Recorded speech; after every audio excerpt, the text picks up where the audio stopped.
History is often written by the victors, but sometimes the most chilling tales are etched in blood on the desolate shores of survival. This is not just a story of a shipwreck. It is a story of how civilization can crumble, revealing the monster that lurks within humanity. It is the story of the Batavia. In 1629, the Batavia, a magnificent vessel and the pride of the Dutch East India Company, sailed confidently through the Indian Ocean. Its journey, however, was destined for tragedy. A sudden violent storm engulfed the ship, its powerful waves and howling winds tossing the mighty vessel like a toy. On the moonless night of June 4th, a horrifying crash echoed through the tempest as the Batavia's hull was torn apart by the unforgiving coral of the Houtman of Rollo Stream. In the ensuing chaos, survivors clung to debris, their screams swallowed by the storm as they struggled towards a barren, waterless island that would become their prison. With the ship lost and hundreds of survivors stranded, Commander Francisco Pelsart made a desperate gamble. He took a small longboat and a handful of loyal men, setting off on a perilous 2,000-mile journey to Batavia to seek rescue. As his boat vanished over the horizon, one man, the apothecary Geronimus Cornelis, saw not despair, but opportunity. With a cold, calculating ambition, Cornelis began to manipulate the survivors.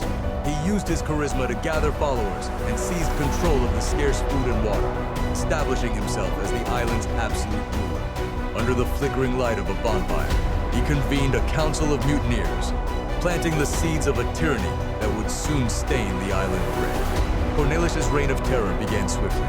He disarmed anyone not loyal to him, isolating any potential opposition. A group of soldiers, led by the steadfast Weeby Hayes, were dispatched to a neighboring island under the false pretense of searching for water. A thinly veiled attempt to eliminate them. With the soldiers gone, the true horror was unleashed.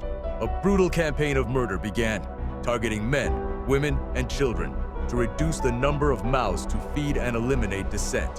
While the violence is too gruesome to detail, the shadow of a raised axe and the cold indifference in Cornelis' eyes tell the story. The noblewoman Lucretia van den Meilen, who had survived the wreck, was dragged into Cornelis' tent, a symbol of the utter depravity and lawlessness that now ruled the island. Against all odds, Weeby Hayes and his men found what Cornelis thought impossible: a source of fresh water and food on their island. They were survivors, not victims. Using stones and salvaged timber, they constructed a small defensible fort. When columns of smoke rose from the main island, they knew their comrades were not lighting signal fires, but were being systematically slaughtered.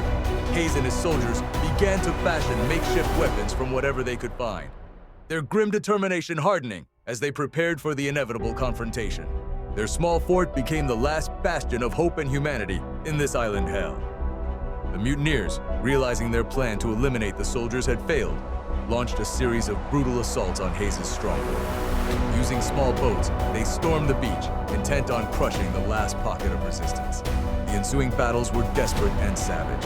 Hayes, a disciplined soldier, used the terrain and his fort to his advantage, repelling wave after wave of attackers. His small, outnumbered force fought with the courage of men who had nothing left to lose, holding the line against the tide of madness that had consumed their former shipmates. Just as Hayes' men were nearing their breaking point, a sail appeared on the horizon. Commander Pelsart had returned. A frantic race began, with both the mutineers and Hayes' soldiers rushing to reach the rescue ship and tell their version of the story. Pelsart, quickly grasping the horrific truth, sided with Hayes. The mutineers were rounded up, their reign of terror brought to an abrupt end. Justice was swift and brutal. The ringleaders were tried and executed on the very islands where they had committed their atrocities. A grim final chapter to one of history's most terrifying tales of survival and savagery.